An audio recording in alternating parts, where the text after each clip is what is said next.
Bonjour à tous, bienvenue dans cette nouvelle vidéo sur JLS Drive. On se retrouve aujourd'hui pour un nouveau concept que je vais appeler un peu Projet 206. Donc on est avec Ulysse d'Adekoto. Salut Ulysse. Salut Jules.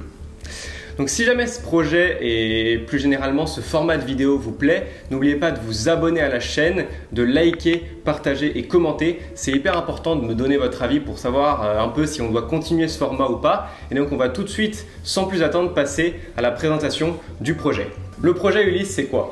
Du coup, le projet, c'est qu'on a récupéré une 206 auprès d'une personne âgée qui avait ce véhicule depuis 2 ans. Elle l'avait racheté du coup en sortie à un professionnel et le véhicule était assez peu utilisé et finalement servait plutôt comme habitat pour des chats qui dormaient. Donc voilà, donc on allait le récupérer à l'extérieur de Paris, en banlieue parisienne plutôt très éloignée. Il y avait pas mal de problèmes sur le véhicule, on en connaissait une petite partie, on se doutait de certains autres problèmes qui avaient potentiellement le véhicule et puis du coup on a pris le risque, le véhicule était du coup sans contrôle technique et on s'est lancé dans cette restauration si l'on peut dire pour le remettre en état complet. Et là, dans le premier objectif de cette vidéo, c'était de passer le contrôle technique pour pouvoir changer le nom de la carte grise du véhicule et la mettre du coup à notre nom. Donc ce qu'il faut savoir, c'est que cette voiture, c'est une Peugeot 206, donc c'est le 1,4 litre 75 chevaux. Elle est de 2001, c'est un modèle non multiplexé et elle a 132 000 km, il me semble. C'est une version 3 portes et voilà, comme a dit Ulysse, il y a des problèmes qu'on connaissait, des problèmes qu'on ne connaissait pas. La première chose qu'il a fallu faire en effet, c'est essayer de remettre les choses en état pour pouvoir aller au CT, obtenir un CT et que tu puisses mettre du coup la carte grise à ton nom. Et c'est ce qu'on s'est occupé de faire un peu sur ces dernières semaines.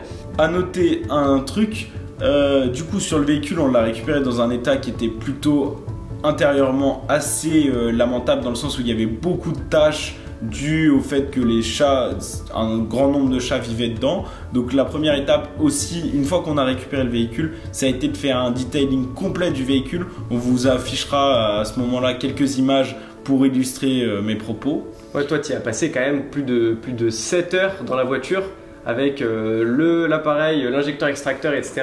Plein de passages, etc. pour vraiment enlever toute la merde de chat, parce que c'était ça qu'il y avait. Ça. Et puis enlever du coup les odeurs, faire un nettoyage du coup complet de l'intérieur pour enlever toutes ces taches et tout ça, l'odeur et l'extérieur où il y a eu un bon coup de nettoyage qui a été fait. Et puis voilà. Donc déjà la voiture, ouais, on a été la chercher dans l'Oise, il y avait des chats qui habitaient dedans. Et puis il y avait eu quelques petits problèmes que tu avais pu déceler avant, notamment les principaux problèmes, on peut les citer, qu'on avait rencontrés. C'était du coup, il y avait le compteur de vitesse qui ne fonctionnait pas. Il y avait l'ampoule de phare qui était manquante, le clignotant, le répétiteur de clignotant à droite qui était manquant et un voyant qu'on pense être le contrôle de stabilité. Je ne sais pas s'il y a l'ESP sur la voiture, on ne sait pas vraiment. Donc on ne sait pas si c'est l'ESP ou si c'est un contrôle de stabilité électronique. En tout cas, il y a un voyant avec une voiture qui glisse sur la voiture et il y a aussi des problèmes que tu peux citer, des problèmes qui ne sont pas d'ordre mécanique. Ouais, du coup, grosso modo, le voyant, du coup, il est dit appelé voyant ESP, mais la voiture, on ne sait pas exactement si elle a l'ESP. Et pour les problèmes autres, il y avait beaucoup de problèmes, on va dire, de l'ordre d'esthétisme, beaucoup de POC, quelques griffures, une belle griffure et une baguette manquante, mais c'est des problèmes qui ont eu lieu, à mon avis, à vitesse très très réduite, dû à l'âge de la personne qui du coup avait un peu accroché le véhicule un peu partout. Il y avait aussi des problèmes à l'intérieur, des petits équipements qui ne fonctionnaient pas. L'allume-cigare fonctionne pas, le siège passager on peut plus incliner le dossier et il y a une infiltration potentielle d'eau dans le plancher de la voiture. Ça aussi c'est un problème qu'il faudra régler éventuellement pour s'occuper de la voiture. À noter que du coup le problème d'infiltration d'eau, on le savait pas de base parce que du coup elle avait pas beaucoup roulé et on l'avait fait rouler que pour l'essayer, on l'avait fait rouler que en période sèche, donc il n'y avait pas de pluie ni rien. Et quand on allait la récupérer, en effet, il y a eu très vite une infiltration d'eau. Au début, on n'a pas trop compris ce que c'était. Puis, une fois qu'on a du coup enlevé toute l'eau pour vérifier le plancher, voir ce que c'était et tout ça, on a très vite compris qu'il y avait du coup sous le plancher une infiltration d'eau qui se faisait. Et du coup, entre le plancher de la caisse et la moquette, il y a vraiment une surépaisseur, on pourra mettre des photos, une surépaisseur d'eau quoi. Quand on appuie, on entend un peu glou-glou et ça on sait pas trop pour l'instant d'où ça vient. Donc là du coup, les images qu'on peut vous mettre à l'écran, c'est les premières fois où on a pu un peu démonter les roues, lever la voiture, voir comment ça se présentait en dessous. Étonnamment, le châssis est pas en si mauvais état, les trains roulants pareil, c'est pas si horrible. On pensait que, parce que vous aurez après, on vous dévoilera le rapport de contrôle technique, on pensait que les disques passeraient en défaillance majeure au contrôle technique. Il se trouve que non, ils sont qu'en mineur.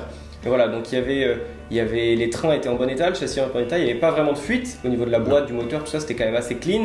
Et du coup, on voulait déjà régler le problème, régler les 4 problèmes qu'il fallait qu'on règle avant le contrôle technique. C'était le phare, le clignotant, le voyant et le compteur. C'était les 4 choses qu'il fallait solutionner avant d'aller au CT. Du coup, on est dans une casse un dimanche à 17 h. On a failli se faire arnaquer par des mecs devant la casse et tout pour essayer de trouver des pièces, notamment le clignotant et tout. Il y a une chose qu'on a oublié de préciser aussi, les rétroviseurs, ils sont zoomés. Ça aussi, c'est une chose qu'il faudra prévoir au rayon des petits équipements qui marchent pas. Il y a les rétroviseurs qui ont le chétan. Mais voilà, du coup, ouais, je reprends la casse. On est allé dans une casse un dimanche ou un samedi. Non, c'était un samedi. Et il se trouve qu'ils nous ont quasiment fermé la porte au nez. On n'a pas trouvé ce qu'on voulait. C'était un peu galère. Et puis toi, la semaine d'après, tu es dans une autre casse, un peu mieux. Et tu as pu trouver du coup le compteur, les clignotants. Ouais, du coup je suis allé dans une autre casse sur la N15, du coup qui avait pas mal de 206 sur le parc. Assez compliqué de trouver des clignotants, mais au final on a réussi à en trouver sur une Skoda, non une Dacia qui était là pardon. Et puis on a pu récupérer du coup le compteur de vitesse parce que on soupçonnait que le compteur de vitesse ne marchait plus à cause du micromoteur. Donc on s'est chargé de récupérer un compteur de vitesse pour pouvoir démonter tout ce qui était micromoteur, récupérer ces parties là et les remettre sur le nouveau compteur de vitesse. Donc voilà, donc on s'est occupé après de changer déjà l'ampoule du phare parce qu'on avait acheté la mauvaise la première fois. On a pu donc remettre une ampoule de feu de croisement, ça c'était réglé. On a changé le clignotant, il a fallu démonter tout le pare-choc, démonter toute l'aile. On savait plus où aller quelle vis parce qu'on a fait ça un peu tard après l'apéro. Mais on a réussi, on a remonté l'aile, le clignotant, du coup le répétiteur que tu avais trouvé sur une Dacia, on l'a installé et il fonctionne. Et il restait du coup le problème du compteur et le problème du voyant de SP probable. Et en fait, un soir, au détour d'une conversation, on s'est rendu compte en fait que, parce que le temps commençait à presser, il fallait que tu passes le CT pour faire la carte grise, on s'est rendu compte qu'en fait le compteur de vitesse n'était pas une défaillance critique au contrôle technique, que c'était quelque chose qui passait en majeur si ça ne fonctionnait pas, mais que c'était absolument pas une défaillance critique. Du coup on s'est dit, on va aller au contrôle technique comme ça, tu auras de toute façon des défaillances majeures, mais il vaut mieux y aller, obtenir un contrôle technique et avoir des défaillances majeures, plutôt que trop attendre, être bloqué pour faire la carte grise et avoir des problèmes de cet ordre-là. Donc tu as quand même changé le micromoteur la première fois et tu as juste essayé vite fait dans le parking, tu t'es rendu compte que ça marchait pas. Du coup on s'est dit c'est pas le micromoteur, ça doit être le capteur qui est dans la boîte, qu'on avait déjà essayé de nettoyer, débrancher la toute première fois, mais on avait du mal à le faire, ou soit c'était pas la bonne pièce, en tout cas le fait est que c'était pas ça, parce que la deuxième fois on a pris la voiture pour aller au CT, et là le compteur de vitesse s'est mis à marcher. À ce moment là c'était miraculeux, on était refait, on était vraiment saucé. Par contre, en voulant réparer le compteur de vitesse, t'as niqué la jauge à essence et la jauge de température. Du coup ça c'est un truc qu'il faudra qu'on règle, mais c'est quand même beaucoup moins grave que d'avoir un compteur de vitesse qui marche pas, et au moins la voiture a pu passer le contrôle technique. Par contre on avait oublié le voyant ESP, mais en regardant un peu on s'est rendu compte que ça allait tomber qu'en majeur. Du coup on s'est dit qu'il faudrait après, quand on aurait plus de temps, aller passer la voiture à la valise. Et du coup une fois que tout ça était un peu, qu'on avait fait la petite tambouille, on est donc allé au contrôle technique. Ouais. Qu'on a ici. Qu'on a juste ici. On était quand même un peu stressé, on savait pas s'il y avait quand même avoir des choses en critique, on s'est dit il y a les freins, etc.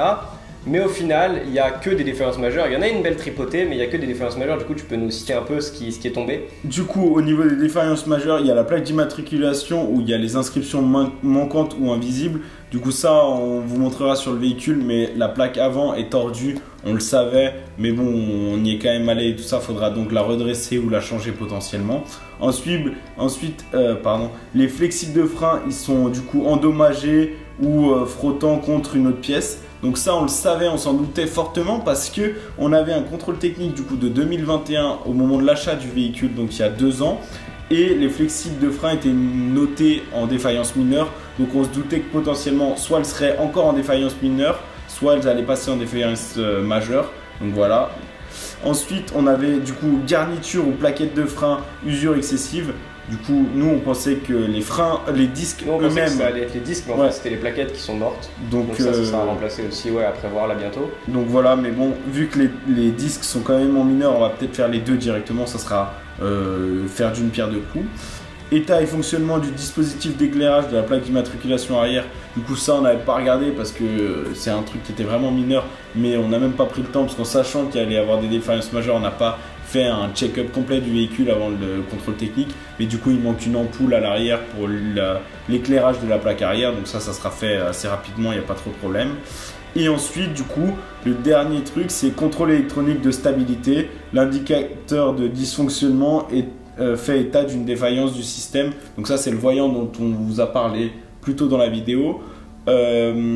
Potentiellement que ce voyant était présent à cause du compteur de vitesse, du coup, qui n'indiquait plus la vitesse du véhicule. Donc, il va y avoir un passage à la valise qui va être fait pour vérifier ce que c'est exactement, réinitialiser tous les problèmes du véhicule, retester si il est toujours présent ou si ça a été réglé par le compteur de vitesse. Pour le coup, là-dessus, on a assez peu d'informations, mais on va voir ce que ça donne. Et du coup, pour citer rapidement les défaillances qui sont en mineur, il y a du coup les disques de frein qu'on va probablement changer en même temps que les plaquettes. Il y a un peu de ripage excessif, il faudra éventuellement faire un parallélisme sur la voiture. Le réglage de l'anti-brouillard, c'est assez classique. Les pneumatiques arrière qui seront éventuellement à prévoir.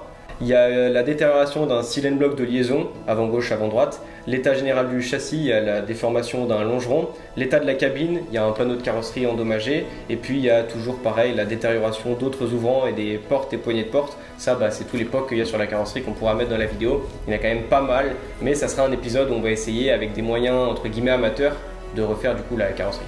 Ouais, là-dessus, du coup, par la suite, on va avoir du coup toutes ces défaillances là qu'on va essayer de remettre en état. Le principal, ça va être dans un premier temps, bien entendu, les défaillances majeures. Il y a une partie des défaillances mineures qui vont être résolues. Et au niveau de la carrosserie, comme on a dit, le but étant que sur un véhicule de ce type-là, qui n'est pas un véhicule très cher, ça sert à rien objectivement. Moi, je ne conseillerais pas de mettre des gros moyens pour réparer des POC et tout ça parce que le véhicule ne vaut pas énormément. Par contre, on va essayer de voir comment on peut faire rapidement et avec du matériel, si l'on peut dire, d'entrée de gamme, de sortir tous les POC et potentiellement remettre des petites touches de peinture à 2-3 endroits où il le faut.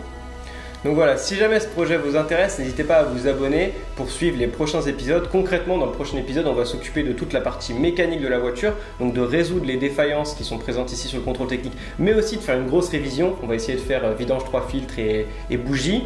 L'épisode suivant, on va s'attaquer à la partie esthétique, donc la carrosserie, et peut-être entre les deux épisodes, on inclura aussi la résolution de tous les petits problèmes, le siège qu'on peut plus régler, l'allume-cigare qui ne fonctionne pas, et l'infiltration d'eau. On incrustera entre les deux épisodes des séquences où on essaie de résoudre ces différents problèmes.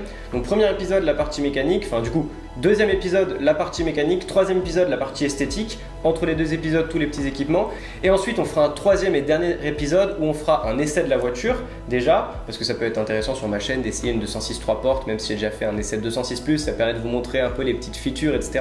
Parce que c'était quand même une assez grosse finition pour l'époque.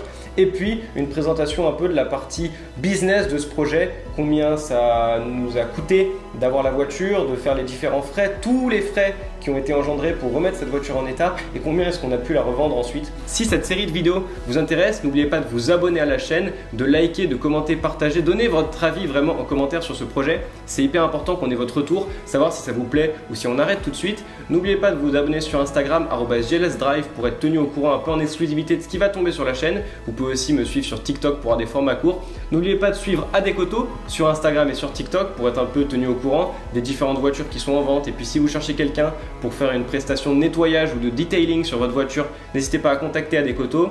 Et puis toujours pareil, vous connaissez la chanson, si vous cherchez un vidéaste pour réaliser tout type de vidéos pour votre entreprise dans l'automobile mais pas que, mon adresse email professionnelle se trouve dans la description.